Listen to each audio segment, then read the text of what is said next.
Hello दोस्तों, आज की क्लास में हम लोग यूपी डीएलएड प्रथम सेमेस्टर के बाल विकास और सीखने की प्रक्रिया विषय के वर्ष 2018 के क्वेश्चन पेपर को सॉल्व करेंगे। पिछले के क्लासों में हम लोगों ने वर्ष 2023 से वर्ष 2019 तक के क्वेश्चन पेपर को सॉल्व किया था। अगर आप लोगों ने नहीं देखा है तो डिस्क्रिप्शन में प्लेलिस्ट का लिंक है, उस पर क्लिक करके आप देख सकते हैं। बाल विकास 2 घंटे का पेपर होता है जिसमें 40 प्रश्न पूछे जाते हैं। 40 प्रश्नों में 15 बहुविकल्पी, 15 अति लघु उत्तरीय और 10 लघु उत्तरीय प्रश्न पूछे जाते हैं। बहुविकल्पी और अति लघु उत्तरीय प्रश्न 1-1 नंबर के होते हैं और लघु उत्तरीय प्रश्न 2-2 नंबर के होते हैं। कुल मिलाकर 50 नंबर का पेपर होता है जिसमें 25 नंबर पासिंग मार्क्स होते हैं। यानी आपको पास करने के लिए इस विषय को 25 नंबर लाने होंगे। तो आइए शुरू करते हैं आज का क्लास। बहुविकल्पी प्रश्न का पहला प्रश्न है, किशोरावस्था को गंभीर उथल पुथल की अवस्था कहा जाता है। यह किसने कहा था? ऑप्शन ए है स्टैनले हॉल ने, बी है स्किनर ने, सी है ब्रूनर ने और डी है बागले ने। इसका ऑप्शन ए सही उत्तर है स्टैनले हॉल ने। प्रश्न संख्या दूसरा है, मानसिक आयु बटे वास्तविक आय गुणे 100 सूत्र से मापन किया जाता है। किसका? ऑप्शन ए अर्जित ज्ञान का, बी है बुद्धि लब्धि का, सी है आयु का और डी है लंबाई का। तो इसका ऑप्शन बी सही उत्तर होता है होगा बुद्धि लब्धि का। बुद्धि लब्धि बराबर होता है मानसिक आयु बटे वास्तविक आय गुणे 100। प्रश्न संख्या तीसरा है, वह मानसिक योग्यता जिसके द्वारा व्यक्ति किसी नवीन रचना को प्रस्तुत करता है कहलाती है। ऑप्शन ए है ज्ञान, बी है योग्यता, सी है सृजनात्मकता और डी है इनमें से कोई नहीं। इसका ऑप्शन सी सही उत्तर है सृजनात्मकता। प्रश्न संख्या 4 है, शारीरिक रचना, बुद्धि, रुचि, व्यक्तित्व आदि में एक व्यक्ति का दूसरे व्यक्ति से भिन्न होना कहलाता है। ऑप्शन ए है सामूहिक भिन्नता, बी है बौद्धिक भिन्नता और सी है शारीरिक भिन्नता, डी है व्यक्तिक भिन्नता। देखिए यहाँ कई पक्ष दिए हैं। शारीरिक रचना के आधार पर भी व्यक्ति कोई भिन्न हो, बुद्धि और रुचि में भी भिन्न हो, अब व्यक्तित्व आदि सभी में भिन्न हो, तो इसलिए इसका ऑप्शन बी डी सही उत्तर होगा व्यक्तिक भिन्नता होगा, यानी वो व्यक्ति ही एक दूसरे से भिन्न है। प्रश्न संख्या 5 है, संज्ञानात्मक क्षमता की कमी से व्यक्तित्व को कठिनाई होती है। ऑप्शन ए है शारीरिक विकास में, बी है बौद्धिक विकास में, सी है व्यावसायिक विकास में और डी है समायोजन में। इसका ऑप्शन बी सही उत्तर होगा बौद्धिक विकास में। प्रश्न संख्या 6 है, सिगमंड फ्रायड द्वारा प्रतिपादित व्यक्तित्व विकास के सिद्धांत को कहा जाता है। ऑप्शन ए है शारीरिक विकास का सिद्धांत, बी है भावात्मक विकास का सिद्धांत, सी है मनोविश्लेषणात्मक सिद्धांत और डी है ज्ञानात्मक सिद्धांत। इसका ऑप्शन सी सही उत्तर होगा मनोविश्लेषणात्मक सिद्धांत, क्योंकि सिगमंड फ्रायड ने मनोविश्लेषणात्मक सिद्धांत दिया था।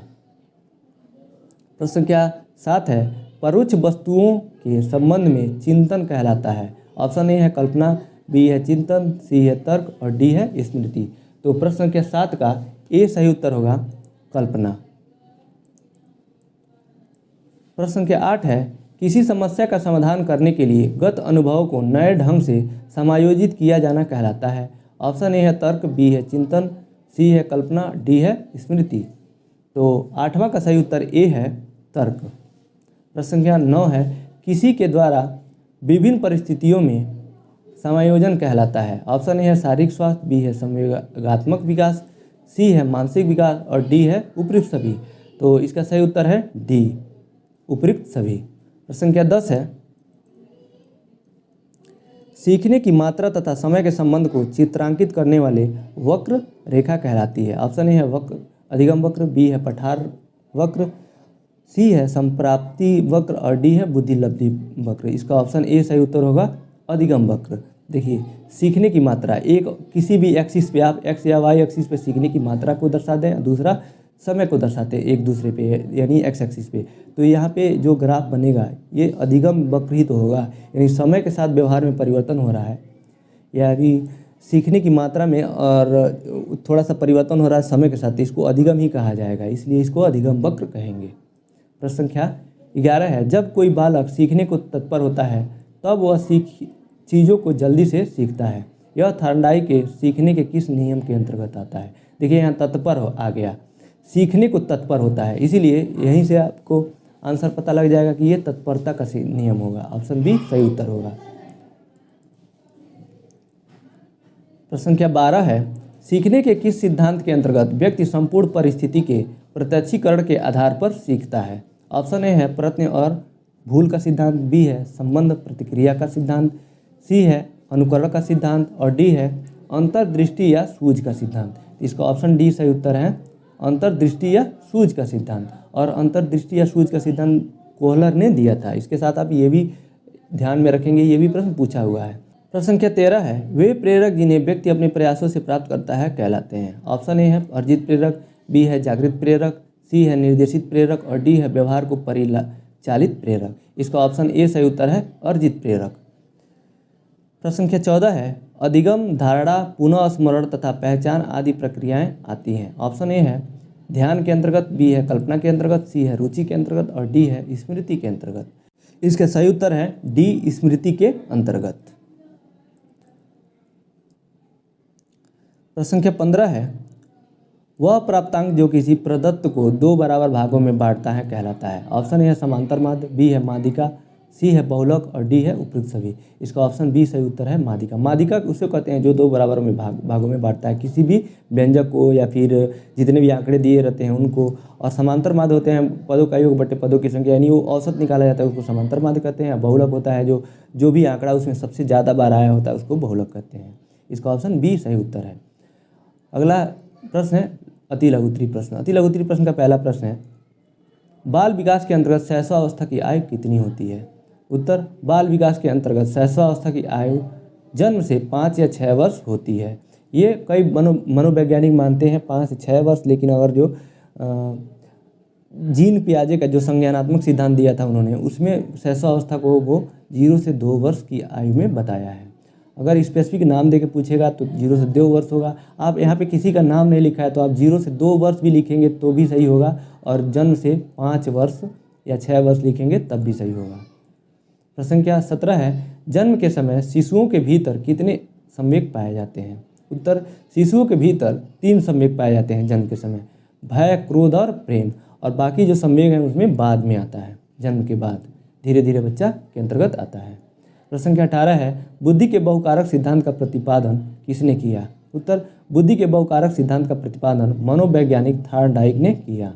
प्रश्न संख्या 19 है, अंतर्मुखी व्यक्तित्व से क्या तात्पर्य है।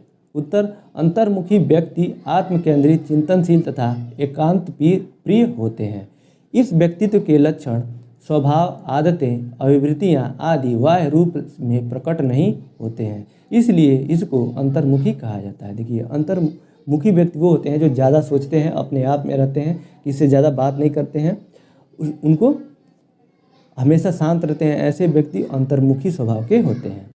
प्रश्न संख्या 20 है, सामान्य बौद्धिक स्तर के बालक की बुद्धि लब्धि कितनी होती है। उत्तर, सामान्य बौद्धिक स्तर के बालक की बुद्धि लब्धि 90 से 109 तक होती है। इसमें बौद्धिक स्तर से 3 प्रश्न पूछे जाते हैं। प्रतिभाशाली पूछता है कि प्रतिभाशाली बच्चे की बौद्धिक स्तर की बुद्धि लब्धि कितनी होती है, तो आप बताएंगे कि 120 या 140 से अधिक। कई किताबों में 120 से अधिक मानता है और कई किताबों में 140 से अधिक दिया हुआ है। अगर आपको बहुविकल्पी में पूछेगा तो 120 और 140 एक साथ नहीं देगा, तो आप इसको याद रखेंगे। और सामान्य जो बालक होते हैं उनकी बुद्धि लब्धि होती है 90 से 109, इसमें कोई परिवर्तन नहीं है, ये सभी किताबों में सामान्य देता है, इतना ही देता है।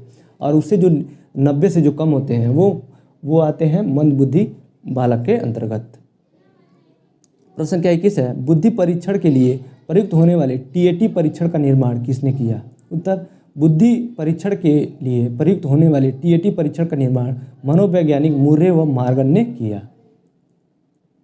प्रश्न संख्या 22 है, बालक के केंद्रक में सामान्यतः कितने गुणसूत्र होते हैं। उत्तर, बालक के केंद्रक में सामान्यतः 46 गुणसूत्र होते हैं, यानी 23 जोड़े या 46, या बालक हो या वयस्क हो, यानी मानव में 23 गुणसूत्र या 46 गुणसूत्र होते हैं। प्रश्न संख्या 23 है, सीखने का स्थानांतरण संप्रत्यय को स्पष्ट कीजिए। उत्तर, सीखने का स्थानांतरण, जब कोई सीखा गया कार्य किसी दूसरे कार्य में उपयोगी सिद्ध होता है तो इसे सीखने या अधिगम का स्थानांतरण कहते हैं। यानी आप सीखे कुछ और हैं, कहीं और हैं, और उसका उपयोग आप कहीं और भी कर रहे हैं, तो इसको सीखने का स्थानांतरण कहते हैं। प्रश्न संख्या 24 है, बालक के कोषों एवं पेशियों में समय पर ही कोई कार्य करने के योग्य होता है, क्या कहलाता है। एक बार और प्रश्न को समझते हैं क्या लिखा है। बालक के कोषों एवं पेशियों में समय पर ही कोई कार्य करने के योग्य होता है, क्या कहलाता है। उत्तर, बालक के कोषों एवं पेशियों में समय के साथ साथ होने वाला वह परिवर्तन जिसके कारण बालक निश्चित पर ही कोई कार्य करने के योग्य होता है परिपक्वता कहलाता है। यानी कहा जाता है कि समय के साथ ही बच्चा सीखता है, जीन पियाजे ने कहा था।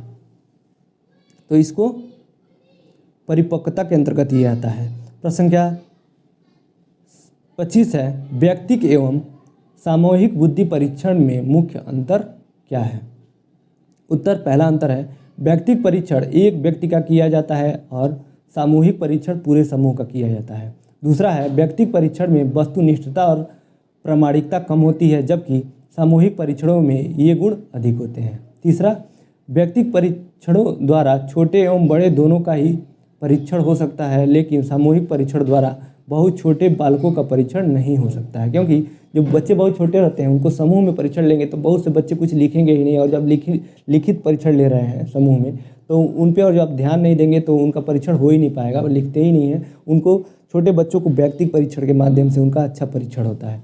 ये अति लघुत्तरी का प्रश्न है, 1 नंबर का प्रश्न होता है, इसमें आप 2 अंतर लिख देंगे तब भी आपको 1 नंबर मिल जाएगा। प्रश्न संख्या 26 है, पावलोव ने सीखने से संबंधित अपने सिद्धांत का प्रतिपादन किसके ऊपर प्रयोग करके किया? उत्तर, इवान पावलोव एक रूसी मनोवैज्ञानिक ने शास्त्रीय अनुबंधन सिद्धांत को प्रतिपादित किया है। पावलोव के शास्त्रीय अनुबंधन के प्रयोग में कुत्ता शामिल था, यानी मुख्यतः कुत्ता का ही नाम पूछा, जानवर का नाम पूछा है, किसके ऊपर किया है तो आप लिख देंगे कुत्ता के ऊपर, आपको 1 नंबर मिल जाएगा। इतना आपको ना लिखें तब भी आप नाम ना बताएं कि कौन सा सिद्धांत दिया था। प्रश्न संख्या 27 है, थॉर्नडाइक ने अपने सीखने के सिद्धांत के अंतर्गत कितने नियमों की चर्चा की है? तो थॉर्नडाइक ने, इसका उत्तर देखते हैं, थॉर्नडाइक ने अपने सीखने के सिद्धांत के अंतर्गत 3 नियमों की चर्चा की है। मुख्य जो नियम होते हैं 3 होते हैं। 1 नंबर का प्रश्न है तो आप केवल मुख्य नियम लिखेंगे तभी नंबर आपको मिल जाएगा। प्रभाव का नियम, अभ्यास का नियम और तत्परता का नियम। इसके अलावा थॉर्नडाइक ने 5 गौड़ नियम भी दिए थे, तो उसको आपको यहाँ लिखने की आवश्यकता नहीं है क्योंकि ये 1 ही नंबर का प्रश्न है।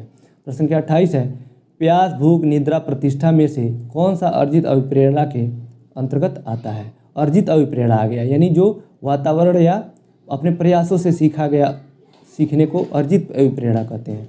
तो प्यास, भूख, निद्रा ये सभी जन्मजात होते हैं, लेकिन प्रतिष्ठा यानी सम्मान जो होता है पर्यावरण से यानी अर्जित अपने प्रयासों से सीखा जाता है। इसलिए लिखेंगे यहाँ प्यास, भूख, निद्रा, प्रतिष्ठा में से प्रतिष्ठा अर्जित अभिप्रेरणा के अंतर्गत आता है। प्रश्न संख्या 29 है, सीखी गई सामग्री को पुनः स्मरण करने की असफलता क्या कहलाती है? उत्तर, सीखी गई सामग्री को पुनः स्मरण रखने की असफलता विस्मृति कहलाती है।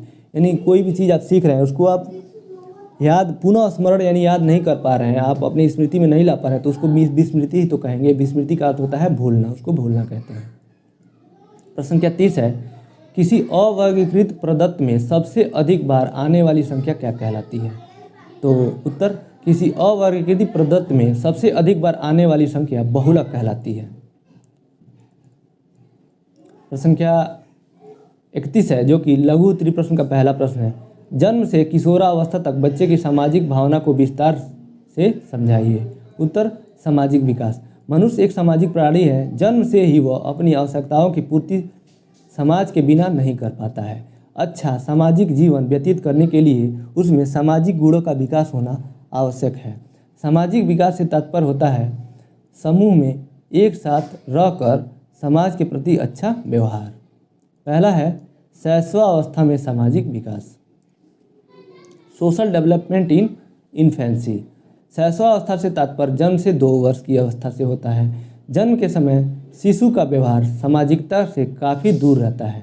फिर वह जब घरेलू परिस्थितियों में बालक माता पिता, भाई बहन, परिवार के अन्य सदस्यों के साथ अंतःक्रिया करके विशेष सामाजिक अनुभूतियाँ प्राप्त करता है।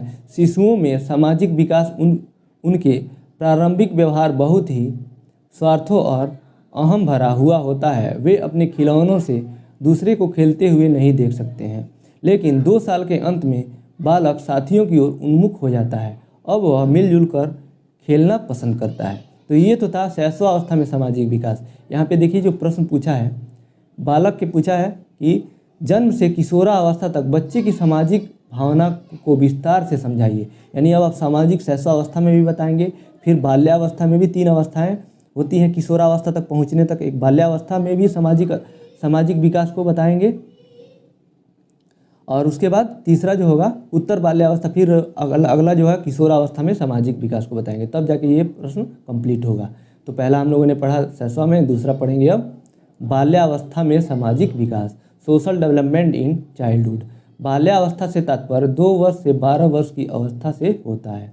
बाल्यावस्था में सामाजिक विकास को 2 भागों में बांटा गया है।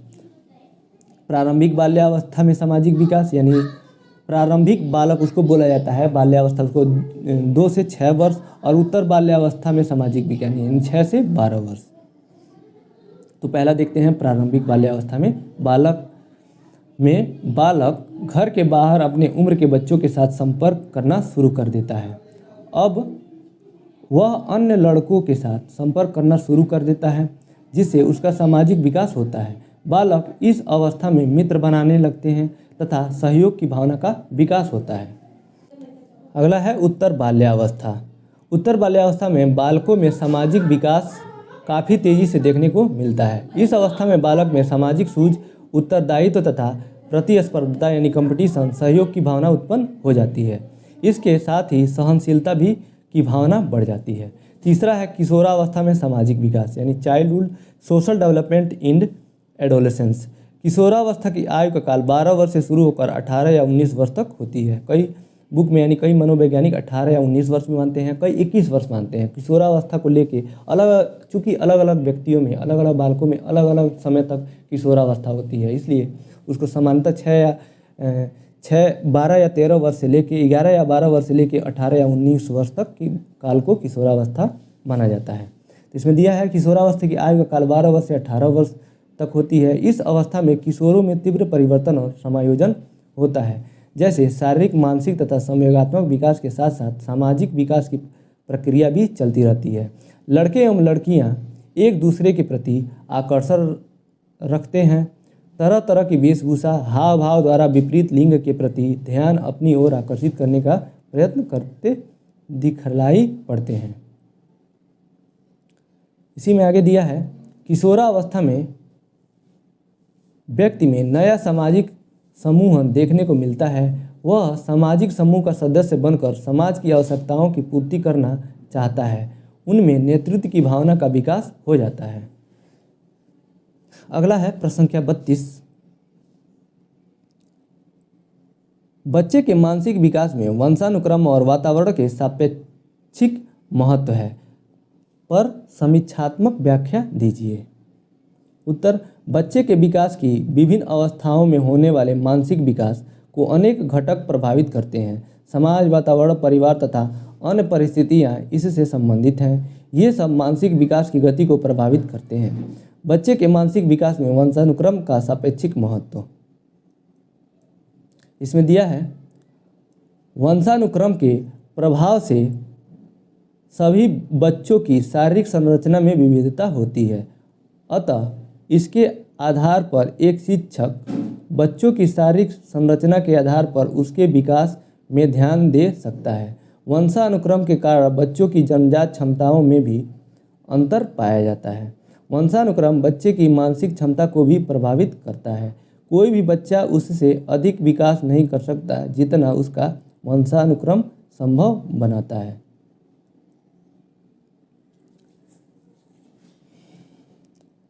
अगला हेडिंग है इसमें, बच्चे के मानसिक विकास में वातावरण का सापेक्षिक महत्व। वातावरण का प्रभाव बच्चों की भावनाओं पर व्यापक रूप से पड़ता है। वातावरण बच्चे के जीवन में महत्वपूर्ण स्थान रखता है। वातावरण के माध्यम से ही बालक के विकास की दिशा निर्धारित होती है। बच्चों के मानसिक विकास पर भी वातावरण का गहरा प्रभाव पड़ता है। अच्छे वातावरण में बालक का मानसिक विकास अच्छे से होता है। एक अच्छे वातावरण में बच्चे के सीखने में रुचि का विकास होता है। प्रश्न संख्या 33 है,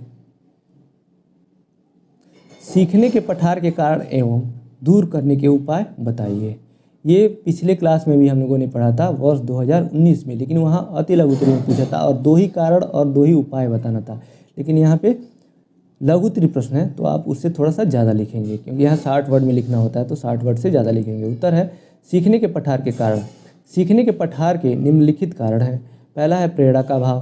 किसी कार्य को सीखने के लिए यदि प्रेरणा का प्रभाव नहीं है तो बच्चों के दिमाग में पठार बनना शुरू हो जाता है।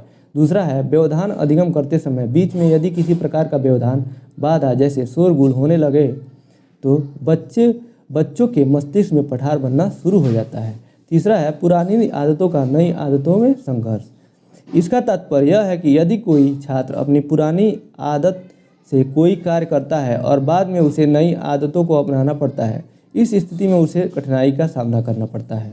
जैसे यदि छात्र बाएं हाथ से लिखता है, यहाँ सीखता नहीं है, लिखता होगा, लिखता है और उसे दाएं हाथ से लिखने को कहा जाता है तो वह जल्दी या तेज़ी से नहीं लिख पाता है, जिससे अधिगम सीखने में पठार बन जाता है। चौथा जो कारण होगा वो होगा सीखने के अनुमति विधि।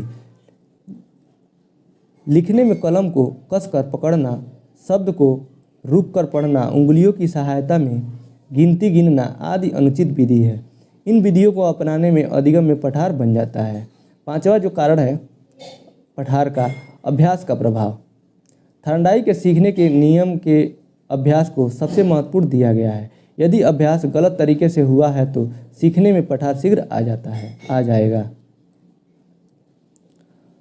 छठवां जो पठार का कारण है एक ही कार्य को लंबे समय तक करते रहना। इसके अनुसार यदि एक ही कार्य को बहुत अधिक समय तक किया जाता है तो कुछ समय बाद उस कार्य में रुचि और ध्यान नहीं लग पाता, जिससे अधिगम में पठार बनना शुरू हो जाता है। इसमें आगे दिया है सीखने के पठार को दूर करने के उपाय। इसमें दोनों चीज़ बताना था, सीखने का पठार का कारण भी बताना था और उसका उपाय भी बताना था। उपाय में देखते हैं सीखने के पठार को दूर करने के निम्नलिखित उपाय हैं। पहला है विश्राम। विश्राम सीखने के पठार को दूर करने के एक अच्छा उपाय है। इसी में दिया हुआ है सीखने में बीच बीच में विश्राम करना चाहिए, जिससे हमारे मस्तिष्क को आराम मिले। ऐसा करने से अधिगम में पठार नहीं आता है। दूसरा है बाल केंद्रित शिक्षा। बाल केंद्रित शिक्षा में बालक को केंद्र मानकर शिक्षा दी जाती है। बाल केंद्रित शिक्षा का आजकल प्रचलन है। इससे बालकों में शिक्षा के प्रति रुचि उत्पन्न होती है और पठार भी दूर हो जाता है। तीसरा है शिक्षण विधि में परिवर्तन। शिक्षण विधि में बीच बीच में परिवर्तन करने से अधिगम में पठार नहीं बनता है। चौथा है पुनर्बलन का प्रयोग। बालकों को समय समय पर अभिप्रेरित करना चाहिए। अच्छे कार्यों पर उसे अच्छे शब्दों द्वारा पुरस्कृत करना चाहिए। अतः पुनर्बलन के प्रयोग में भी पठार नहीं आता है। पांचवा है खेल विधि द्वारा शिक्षा। खेल विधि में शिक्षा देना बहुत प्रभावी होता है। बच्चे खेलना अधिक पसंद करते हैं, अतः खेल खेल में दी गई शिक्षा अधिक प्रभावी होती है। इस विधि से सीखने का पठार भी नहीं बनता है, सीखने में पठार भी नहीं बनता है। छठवां है सीखने के समय का वितरण। सीखने के पठार को कम करने के लिए सीखने के समय को छोटे छोटे समय में बांट दिया जाता है। प्रश्न संख्या 34 है पावलोव के संबंध प्रतिक्रिया सिद्धांत क्या है। इस सिद्धांत का चित्र भी बनाइए। देखिए इनके सिद्धांत को बताना है और चित्र भी बनाना है। तो उत्तर देखते हैं पावलोव के संबंध प्रतिक्रिया सिद्धांत।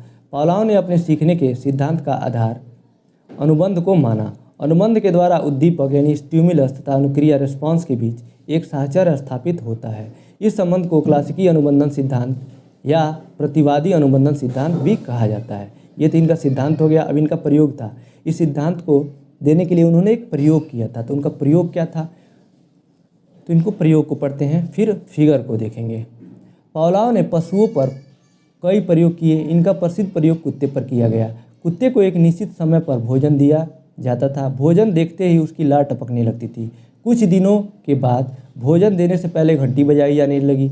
उन्होंने स्वाभाविक उद्दीपन भोजन को घंटी बजने के कृत्रिम उद्दीपन से जोड़ दिया। देखिए यानी स्वाभाविक उद्दीपन उसको लार का टपकना बोल रहा है, भोजन को कह रहे हैं ये कि भोजन देंगे तो स्वाभाविक सी बात है कि कुत्ते के मुंह में लार आएगा, ये स्वाभाविक हो गया। कृत्रिम उद्दीपक यानी घंटी की आवाज़ से उसको कनेक्ट कर दिए, जोड़ दिए। इसी को संबंध प्रतिक्रिया सिद्धांत दिया। देखिए आगे देखते हैं इसको, अब ये समझ में आपको आएगा। जिसके फलस्वरूप कुत्ता लार यानी घंटी बजाने के कृत्रिम उद्दीपक से जोड़ दिया, जिसके फलस्वरूप कुत्ता लार टपकाता था। इसके बाद उसने कुत्ते को भोजन न देकर केवल घंटी बजाई। घंटी की आवाज़ सुनते ही बिना भोजन देखे कुत्ते ने स्वाभाविक प्रतिक्रिया यानी लार बहाना यानी स्वाभाविक प्रतिक्रिया की। इस प्रकार अस्वाभाविक या कृत्रिम उद्दीपक के प्रति भी स्वाभाविक प्रतिक्रिया लार बहाने के परस्पर संबंध स्थापित हो गया। ये संबंध प्रतिक्रिया कहलाती है। देखिए, इस प्रयोग में ये किया गया कि एक कुत्ते को एक निश्चित समय अंतराल के पास भोजन दिया जाता था, जिससे कि उसके मुंह में लार टपकने लगता था, और कुछ समय बाद पहले घंटी बजाई जाती थी और तब उसको भोजन दिया जाता था। तो कुत्ता समझ गया कि जब घंटी बजाई जा रही है उसके जस्ट बाद हमको भोजन मिल रहा है, यानी वो कुत्ता घंटी की आवाज़ को भोजन से कनेक्ट कर लिया। अगली बार जब कुछ दिनों बाद उसको डायरेक्ट भोजन न देकर केवल घंटी बजाई गई, तो केवल घंटी बजाने मात्र से ही उसके मुंह में लार आ गया। तो इसी के आधार पर उन्होंने संबंध प्रतिक्रिया का सिद्धांत दिया। तो ये उनका प्रयोग था। ये फिगर आप तैयार कर लेंगे, फिगर भी बनाना है इस प्रश्न में। प्रश्न संख्या 35 है, अभिप्रेरणा किसे कहते हैं? अभिप्रेरणा के प्रकार बताइए। उत्तर अभिप्रेरणा, हेडिंग देंगे, लिखेंगे आप अभिप्रेरणा। मैकडूगल के अनुसार अभिप्रेरणा वे शारीरिक या मानसिक दशाएं हैं जो किसी कार्य को करने के लिए प्रेरित करती हैं। स्किनर के अनुसार अभिप्रेरणा अधिगम का सर्वोच्च राजपथ है। गुड के अनुसार किसी कार्य को आरंभ करने, जारी रखने और नियमित बनाने की प्रक्रिया को अभिप्रेरणा कहते हैं। अभिप्रेरणा के प्रकार, अभिप्रेरणा मुख्य 2 प्रकार का होता है। आंतरिक या सकारात्मक अभिप्रेरणा, इसमें बालक किसी कार्य को अपने स्वयं की इच्छा से करता है तथा सुख और संतोष की अनुभूति को प्राप्त करता है। दूसरा है वाह या नकारात्मक अभिप्रेरणा। इस अभिप्रेरणा में बालक किसी दिए गए कार्य को स्वयं न करके किसी दूसरे की इच्छा या वाह प्रेरणा के आधार के कारण करता है। इसमें शिक्षक निंदा, पुरस्कार, प्रशंसा आदि नकारात्मक प्रेरणा प्रदान करता है।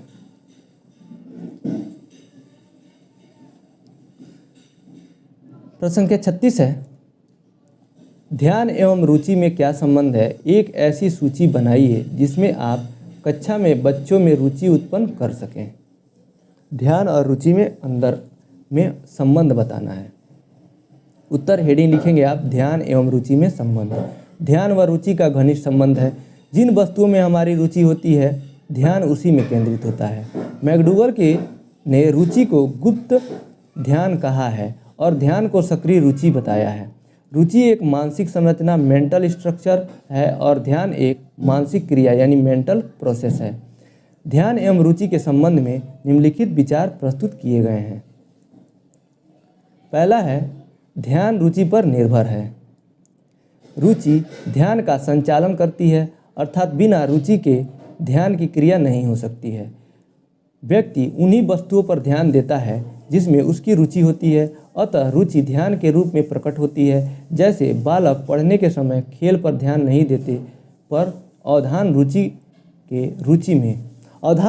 रुचि में छिपा रहता है। दूसरा है, रुचि ध्यान पर निर्भर है।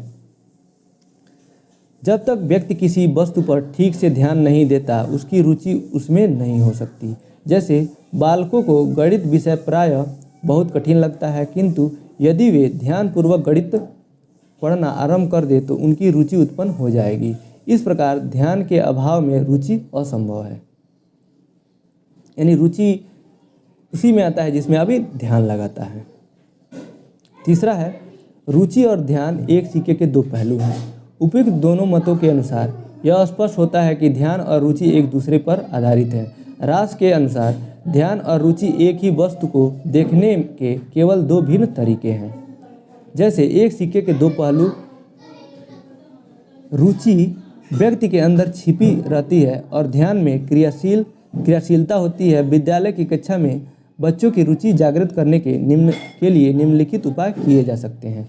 पहला है, छात्रों से मिट्टी के खिलौने बनवाए जाएं। दूसरा है, मिट्टी के खिलौने को रंगने के लिए कहा जाए। तीसरा है, बच्चों से पौधारोपण कराया जाए। चौथा है, बच्चों से हैंडीक्राफ्ट का कार्य करवाया जाए। पांचवा है, बच्चों के लिए दृश्य श्रव्य सामग्री का उपयोग किया जाए। प्रश्न संख्या 37 है, शिक्षा में व्यक्तिगत भिन्नताओं के प्रभाव की विवेचना कीजिए। उत्तर, शिक्षा में व्यक्तिगत भिन्नताओं के प्रभाव। शिक्षा व्यक्ति में पर्याप्त परिवर्तन कर देती है। जो व्यक्ति साक्षर होते हैं वे निरक्षर व्यक्तियों से काफ़ी भिन्नताएं रखते हैं। शिक्षा में व्यक्तिगत भिन्नताओं के प्रभाव निम्नलिखित हैं। पहला है वातावरण का प्रभाव। एक अच्छे वातावरण में बालक की शिक्षा व्यवस्था सुचारू रूप से होती है। जहाँ का वातावरण शांत होता है बच्चा वहाँ पर अधिक सीखता है। इसके विपरीत जहाँ का वातावरण कुसमायोजित होता है वहाँ पर बच्चा सही से सीख नहीं पाता और वह अपने आप को कुसमायोजित समझता है। दूसरा है वंशानुक्रम का प्रभाव। कुछ वैज्ञानिकों के अनुसार व्यक्ति की भिन्नता का मूल कारण वंशानुक्रम है। बुद्धिमान माता पिता की संतानें अधिक बुद्धिमान होती हैं तथा मंद बुद्धि माता पिता की संतानें कम बुद्धिमान होती हैं। तीसरा है लिंग भेद। शिक्षा में लिंग भेद व्यक्ति की भिन्नताओं को प्रभावित करती है। बालक बालिकाओं की शारीरिक बनावट बौद्धिक क्षमता में काफ़ी अंतर पाया जाता है।